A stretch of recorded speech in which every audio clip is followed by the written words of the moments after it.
ये आकाशवाणी गोरखपुर है। अब आप सुकीर्ति अस्थाना से क्षेत्रीय समाचार सुनिए। प्रधानमंत्री नरेंद्र मोदी ने आज आकाशवाणी से मन की बात कार्यक्रम की 100वीं कड़ी में देश विदेश के लोगों के साथ अपने विचार साझा किए। श्री मोदी ने कहा कि मन की बात कार्यक्रम अन्य लोगों के गुणों से सीखने का सशक्त माध्यम बन गया है।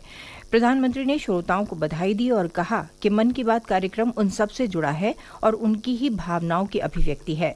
श्री मोदी ने मन की बात के श्रोताओं का उनके पत्रों और संदेशों के लिए आभार व्यक्त किया। आपके पत्र पढ़ते हुए कई बार मैं भावुक हुआ, भावनाओं से भर गया, भावनाओं में बह गया और खुद को फिर संभाल भी लिया।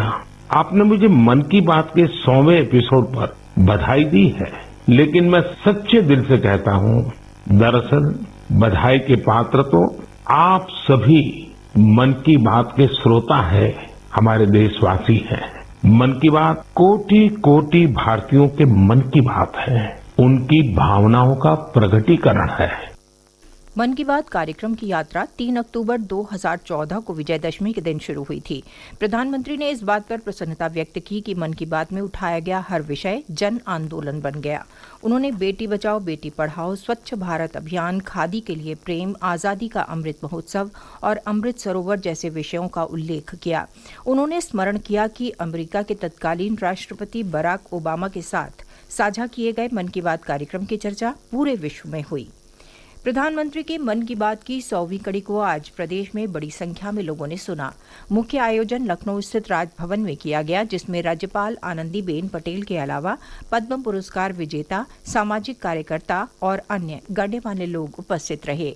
मन की बात का प्रसारण सुनने के बाद सामाजिक कार्यकर्ताओं ने प्रधानमंत्री द्वारा कार्यक्रम में उठाए गए विषयों पर अपने अनुभव साझा किए।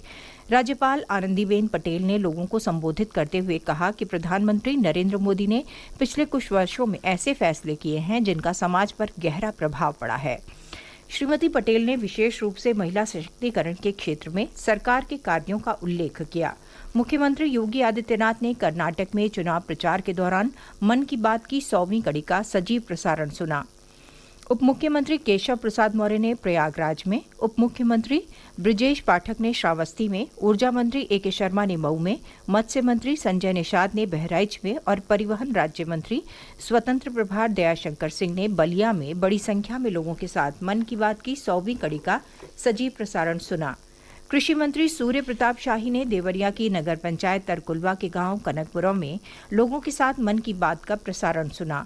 वहीं केंद्रीय मंत्री स्मृति ईरानी ने अपने संसदीय क्षेत्र रायबरेली में प्रधानमंत्री के मन की बात की 100वीं कड़ी का प्रसारण सुना।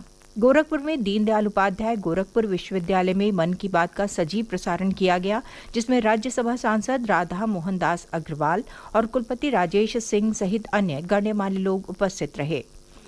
प्रधानमंत्री के संसदीय क्षेत्र वाराणसी में केंद्रीय संचार ब्यूरो और काशी हिंदू विश्वविद्यालय की राष्ट्रीय सेवा योजना के संयुक्त तत्वावधान में विश्वविद्यालय परिसर में मन की बात के सजीव प्रसारण की व्यवस्था की गई।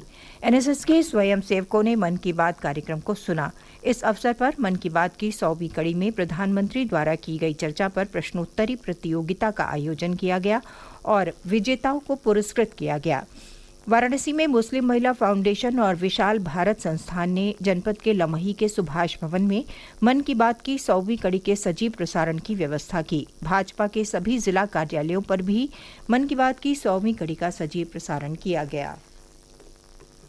समाजवादी पार्टी के अध्यक्ष अखिलेश यादव ने आज गोरखपुर, संत कबीरनगर और देवरिया में निकाय चुनाव के लिए पार्टी प्रत्याशियों के पक्ष में प्रचार किया। गोरखपुर में उन्होंने जनसभा में कहा कि भाजपा बिजली, सड़क, सीवर, जल निकासी, साफ सफाई सहित शहरों में सुविधाएं देने के हर मुद्दे पर विफल साबित हुई है। सपा अध्यक्ष ने कहा कि भाजपा सरकार में बिजली के दाम दोगुने हो चुके हैं और लोग महंगाई से त्रस्त हैं।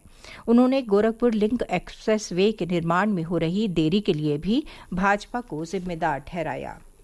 प्रदेश के अधिकांश जिलों में आज मौसम में बदलाव देखा गया। अधिकतर स्थानों पर दिन भर बादल छाए रहे और बूंदाबांदी हुई। संभल, फर्रुखाबाद, मेरठ, हमीरपुर, रायबरेली, कौशाम्बी, उन्नाव सहित अन्य जनपदों में रिमझिम वर्षा हो रही है। गोरखपुर, देवरिया, कुशीनगर, बलिया, अयोध्या सहित पूर्वांचल के अन्य जिलों में बादल छाए हुए हैं और रुक रुक कर बूंदाबांदी जारी है। वहीं जौनपुर के खुटहन थाना क्षेत्र के हबीबपुर गांव में आज दोपहर आकाशीय बिजली गिरने से एक युवक की मौत हो गई। मौसम विभाग ने अगले 3-4 दिनों तक प्रदेश में बूंदाबांदी होने का अनुमान जताया है। क्षेत्रीय समाचारों का ये बुलेटिन समाप्त हुआ। नमस्कार।